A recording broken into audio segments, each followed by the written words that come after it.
আজকের এই গভীর আলোচনায় সবাইকে স্বাগত জানাচ্ছি। আজকের বিষয়টা কিন্তু ভীষণ ইন্টারেস্টিং। হ্যাঁ, দারুণ একটা বিষয়।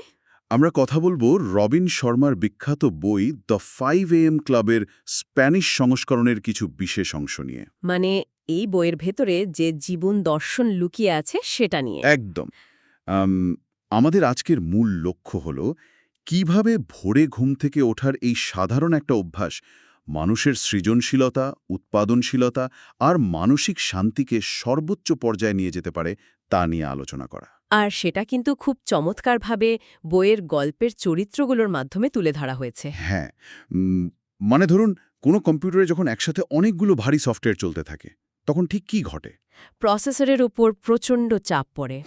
কুলিং ফ্যানটা পাগলের মতো শব্দ করতে থাকে, ঠিক।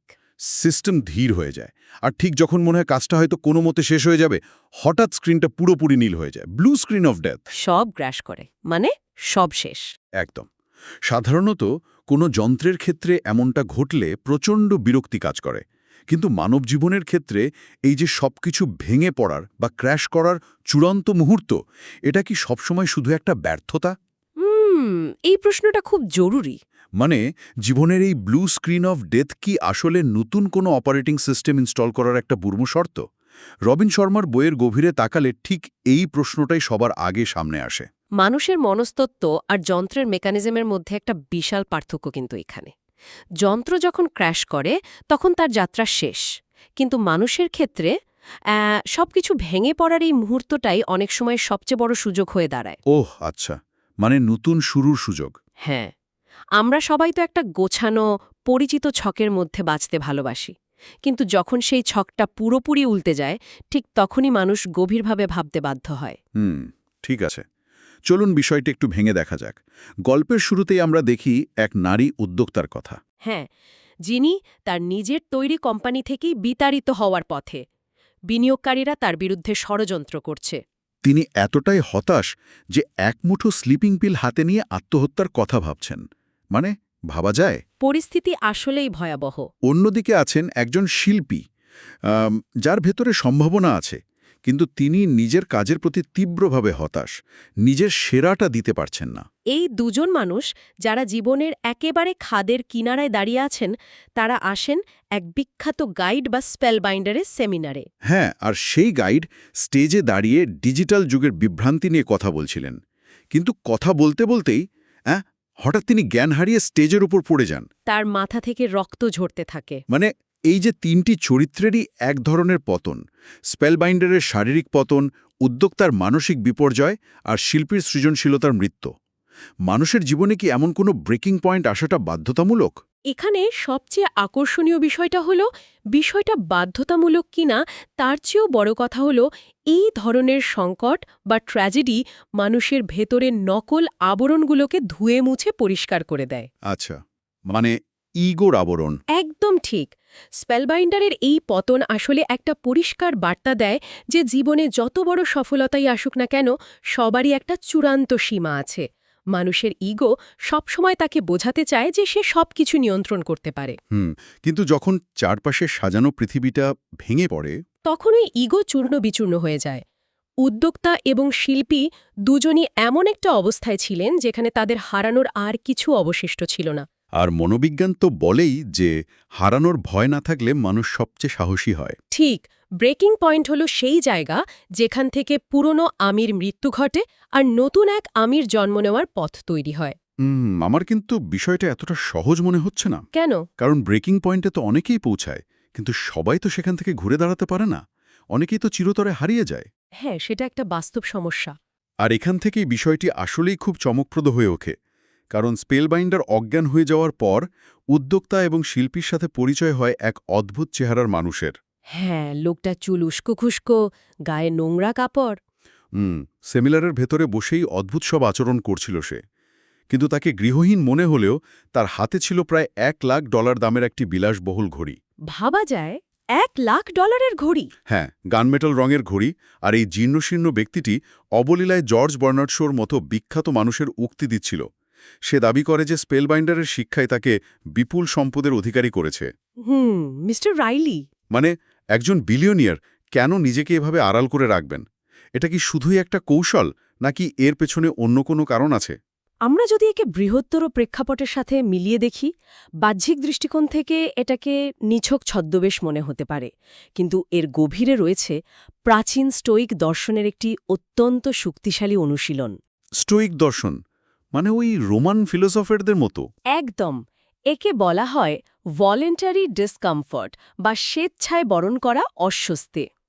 বিপুল সম্পদের অধিকারী হওয়ার পর মানুষের মধ্যে অহংকার চলে আসা খুব স্বাভাবিক। বা সম্পদ হারানোর একটা ভয় তৈরি হওয়া। ঠিক, সম্পদ তখন মানুষকে নিয়ন্ত্রণ করতে শুরু করে। নিজেকে মাটির কাছাকাছি রাখতে, ইগো থেকে দূরে থাকতে তিনি মাঝে মাঝেই এই ছেঁড়া কাপড় পরেন। মানে এই অস্বস্তিটা তিনি নিজের ইচ্ছাতেই তৈরি করেছেন? হ্যাঁ, এই অনুশীলন তাকে প্রতিনিয়ত মনে করিয়ে দেয় যে বাহ্যিক জৌলুস বা টাকা পয়সা কখনোই তার আসল পরিচয় নয়। তিনি যদি কাল তার সব সম্পদ হারিয়েও ফেলেন, তবুও তিনি ভেতরে ভেতরে শান্ত থাকতে পারবেন। দারুণ একটা কনসেপ্ট। আরামদায়ক জীবনে অভ্যস্ত হয়ে গেলে তো মানুষ আসলেই দুর্বল হয়ে পড়ে। ঠিক তাই।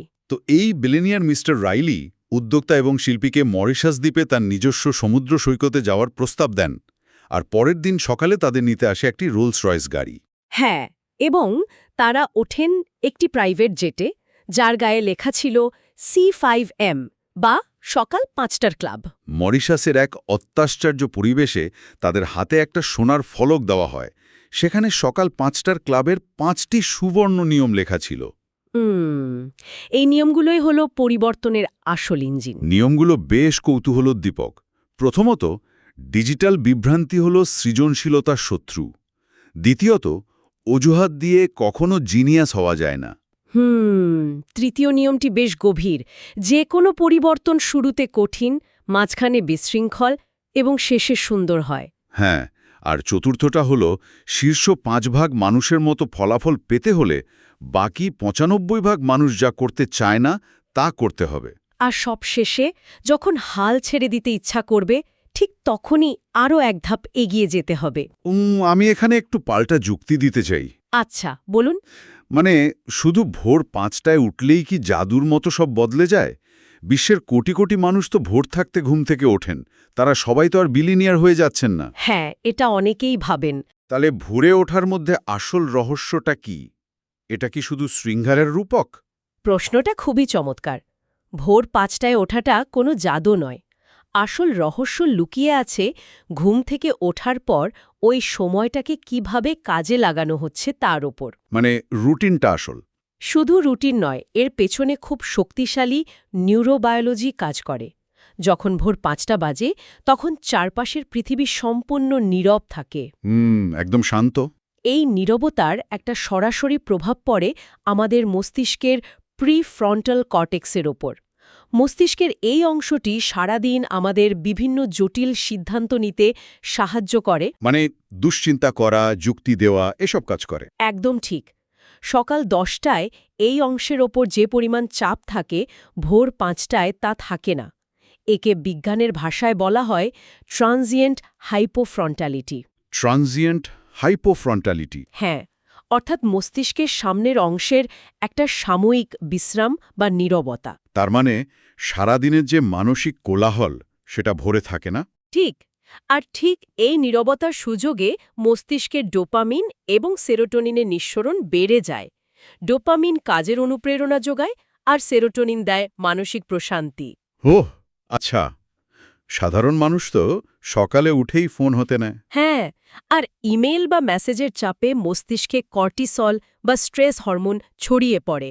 কিন্তু ভোর 5টায় ডিজিটাল বিভ্রান্তি না থাকায় মস্তিষ্ক ফ্লো স্টেট বা গভীর নিমগ্নতায় পৌঁছায়। ফ্লো স্টেট, এই ধারণাটা আসলেই চিন্তার মোড় ঘুরিয়ে দেয়।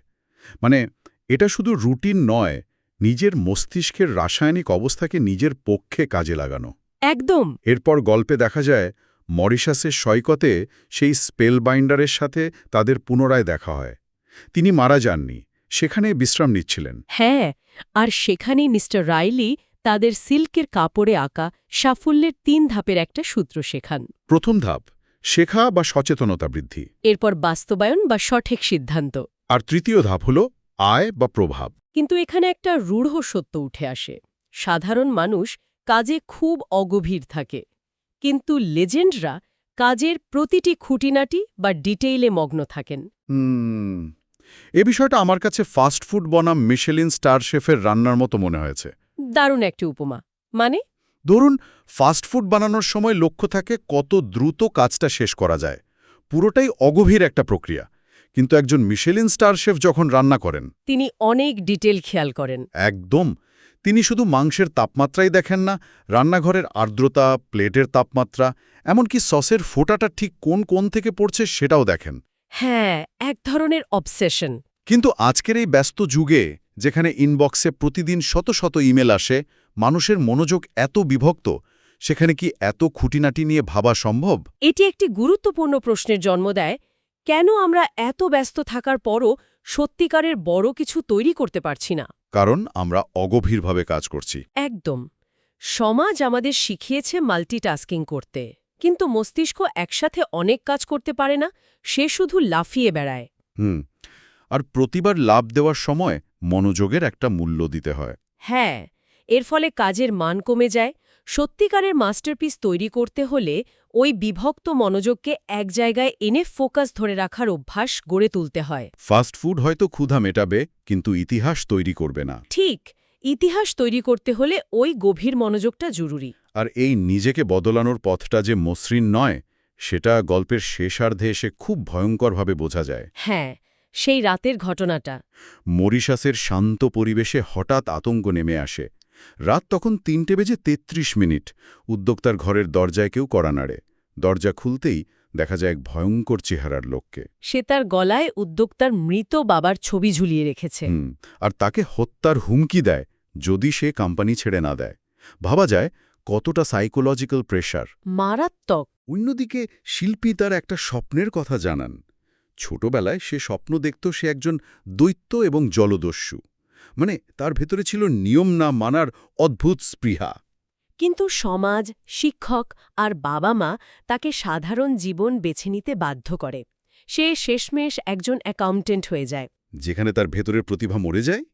তাহলে এই সব কিছুর মানে আসলে কি দাঁড়াচ্ছে? আমাদের ভেতরের সম্ভাবনা যদি হয় সেই দৈত্য, তবে সমাজের নিয়মগুলো হলো খাঁচা। একদম নিখুঁত সমীকরণ।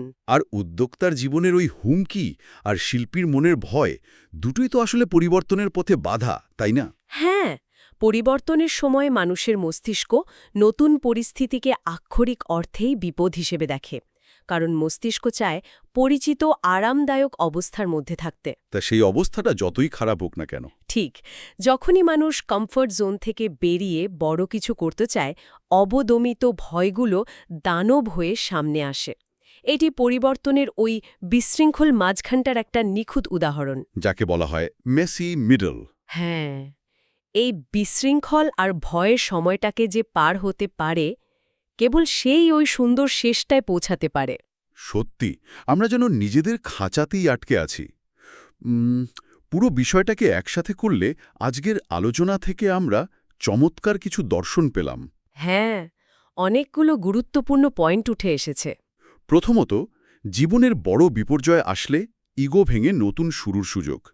দ্বিতীয়ত, স্বেচ্ছায় অস্বস্তি বরণ করা। তৃতীয়ত, ডিজিটাল জম্বি না হয়ে ভোরের নির্জনতাকে কাজে লাগানো। এবং কাজের প্রতিটি খুঁটিনাটিতে গভীর মনোযোগ দেওয়া। আর সবচেয়ে বড় কথা হল, পরিবর্তনের পথে আসা ভয়গুলোকে জয় করে ভেতরের ঘুমন্ত দৈত্য বা জলদস্যুটাকে জাগিয়ে তোলা। এই বিষয়গুলো সবার জন্য প্রযোজ্য। আমাদের সবার ভেতরেই অসীম সম্ভাবনা লুকিয়ে আছে। দরকার শুধু সঠিক শৃঙ্খলা আর ভোরের ওই জাদুকরী সময়টা। ভোরের এই ক্ষমতার কথা তো জানলাম, কিন্তু শেষ করার আগে একটা প্রশ্ন থেকেই যায়। কি প্রশ্ন? যদি ভোর 5টায় ওঠা আমাদের জীবন বদলে দিতে পারে, তবে আগের রাতের অভ্যেসগুলো নিয়ে কি ভাবার সময় আসেনি? দারুণ একটা পয়েন্ট। ভোরে ওঠার যুদ্ধটা কি আসলে ভোরে শুরু হয়, নাকি আগের রাতে? গভীর রাতে স্ক্রিন থেকে চোখ সরানো, ডিজিটাল দুনিয়া থেকে বিচ্ছিন্ন হওয়া, এই রাতের যুদ্ধটা না জিতলে কি ভোর 5টার ক্লাবে আদৌ যোগ দেয়া সম্ভব? রাতের প্রস্তুতিটাই হয়তো আসল। এক্স্যাক্টলি। রাতের আঁধারে আমরা নিজেদেরকে কিভাবে প্রস্তুত করছি, সেটাই নির্ধারণ করে ভোরের আলোয় আমরা কে হতে চলেছি। এই প্রশ্নটি শ্রোতাদের ভাবার জন্য রেখে আজকের মতো এই গভীর আলোচনা এখানেই শেষ করছি। দেখা হবে নতুন কোনো বিষয় নিয়ে।